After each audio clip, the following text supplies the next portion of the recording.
Hey everybody, how's it going? Matt McNeil coming to you from the garage, and I'm still whittling away at this guy. Yeah, I put some texture on him, and then, you walk around him for a couple days looking at him across the garage, and you realize, guy, I still need to work on that upper lip.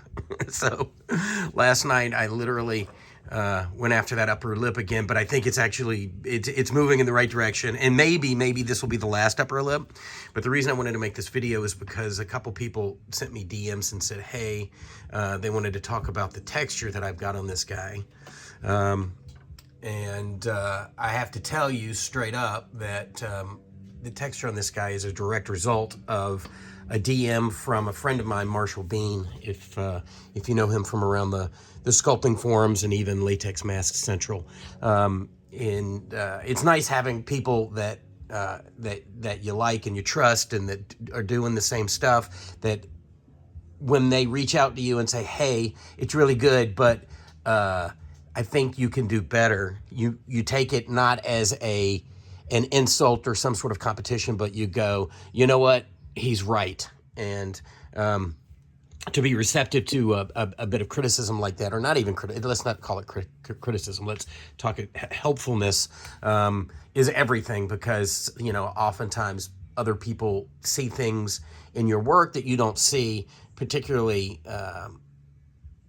when when you get obsessed with something like an upper lip or skin textures or something like that. So Marshall sent me a message and just said, hey, let me show you a little something. And we talked about tools and that kind of thing, and he showed me what he's doing in regard to textures. And if you know Marshall's stuff, Marshall probably does the most textured sculptures. His textures have textures, which is I think probably the lesson to learn here. If you look at this, this amount of texture is definitely as a result of the conversation with Marshall, and so I have to thank him for that. But I don't want to take credit for any of this technique, because again, I think that between Marshall reaching out to me and really sort of stuff that you've probably heard over and over and over in regard to sculpting textures. The guys that do this, all the time aren't wrong, and if you hear that there's a tip or a trick that is commonplace, it's probably something that's worth paying attention to. So, literally, this is one of the simplest, most tedious things that you'll do, besides maybe hair punching. I just thought I would just show you really, really quick. And again, there are probably people that are far better at this than I am on YouTube or other sort of video sites or tutorials or whatever. And just to give you a sense of what you're doing, basically it's a piece of plastic wrap and a tool. Now, Marshall recommends a couple of tools. Not that one, wait a minute. Hold on. It's also a Ken's tool, which is the company that makes. So yeah, like these guys. And then there was one more that I had around here. I probably should have not buried it in my mess here. Oh yeah, this is a good one too. See how the tip on this one kind of comes to a point? But oftentimes I'm finding myself using, no matter what tool it is, just the profile of it and that wire that goes to the side. I've got another tool around here somewhere that's got like almost like a little triangular tip on it. But I seem to have dropped it or misplaced it at the moment, so I'll find it. But the process is still the same. And literally, it's the process of taking a piece of cellophane and this is a fairly thick piece. I don't like using saran wrap. Saran wrap is just too thin. You might as well not have anything. If you use saran wrap, this is kind of, it's got some weight to it. It's kind of hardy in a good way. And literally, it's a process of coming in. And what I like to do is I like to press the plastic all the way up against it and not just right where the tool is. But this way you can still see through it. And literally, let's see if I can get a better angle on this so you guys can see this. Maybe this way. If I come in here. Yeah, there you go.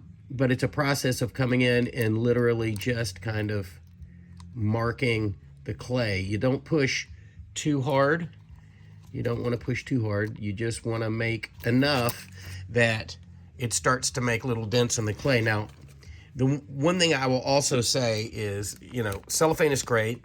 There are other ways to do this, and I like being able to see what I'm doing. So sometimes I'll actually not use the cellophane, and I'll come in here and I'll drag my tool across the clay like this. And you can see that it's way too hard, way too extreme. But then I'll take a little brush and come and I'll brush it in this direction, that direction, and then up against the grain. Let's see if I can get in here so you can see. Sorry, it's just hard with a camera this close to the sculpture. And just knock it down. And the tighter these little patterns that you do are, the sort of more interesting what you'll end up ultimately with will be.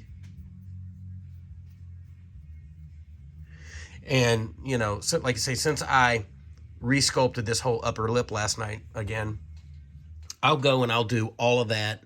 And then I'll also do the sides. Now you may go, oh, well, but the sides already have texture on them. So I kind of cheated there. When I was at Monsterpalooza this last time, I bought these guys, which are these sort of like roller ball type textures. These absolutely, if you're going to use them through cellophane, because otherwise I feel like that they're probably way too damaging. Here, let me show you. So I'll show you on top of the head. Like if you were to come in here with this guy, let me see, can we get a focus? There we go. See how extreme that is? If we come in here and roll that, you can see how it just kind of tears up. Get some shadow on that. There we go. It kind of just tears up the clay. But if you put a piece of cellophane down first, and then you roll it, what happens is that cellophane smooths out those edges a bit, and you end up with a much sort of more natural, less harsh texture. And then again, you can come back in with a soft brush and brush it multiple directions to kind of round out those edges and get a more natural skin tone, or skin texture, excuse me. And so what I've done here is as a base texture on, particularly in the beard area, because it's a little bit non-directional.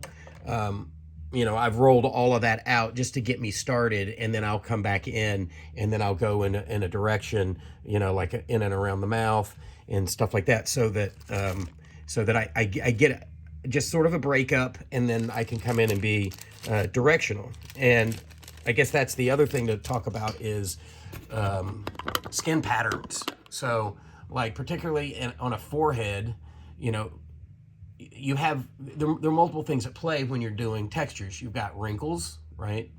These kind of wrinkles where the skin is being stretched in certain directions by the muscles underneath. But then you also have skin pores, right?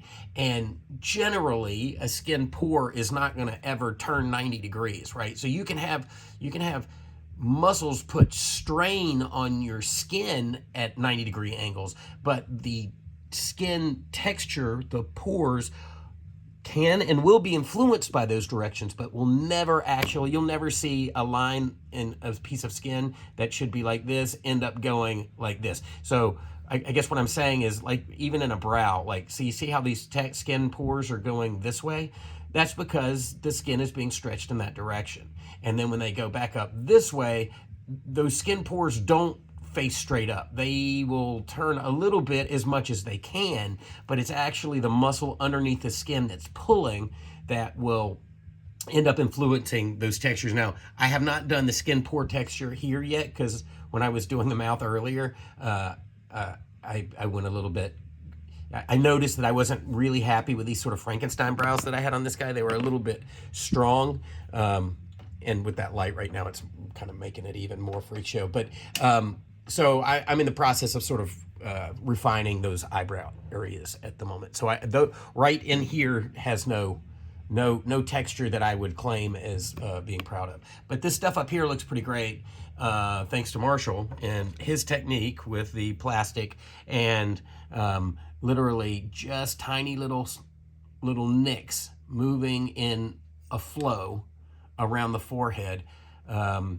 Really paid off. And the same thing is true here with like these little wrinkles that come off the eye, and then, you know, the direction of how these wrinkles and how skin ages coming around and then back up and then, you know, around in the mouth area, like how all of those wrinkles sort of tell a little bit of a story of the age and sort of life of a sculpt and that kind of thing. So anyway, there you go. Hopefully that's helpful.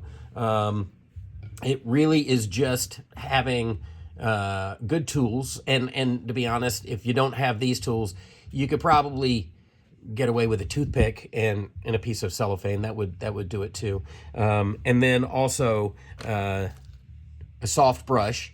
And if you find that your clay is really hard, like if it's cold where you're working, you can always put a little bit of mineral spirits on a brush and that will melt the clay. And it's nice because it gives you a nice melty edge, but you got to be careful because once this clay starts to get soft, it stays soft for a little while. And if you go back in, you'll end up just erasing everything that you've done.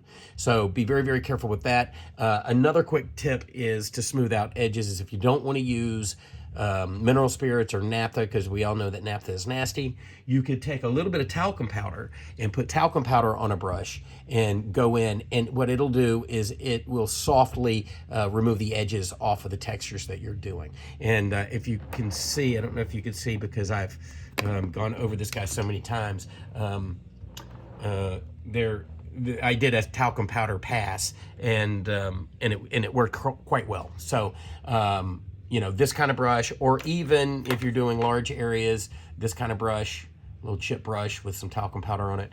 And when I say talcum, I guess I mean baby powder, because talcum is not particularly good for you.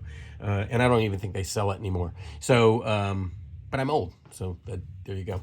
So there you go. Yeah, get yourself some tools, get yourself some plastic, and soft bristle brush, and make some lines on your sculpture, and do some research on anatomy. You know, it's like, how do wrinkles cross a face?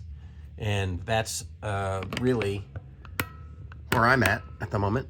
And that's how Jerry's coming along. So anyway, hope everybody had a good day, and you're in your garage or doing something fun. And we'll talk at you later. Thanks.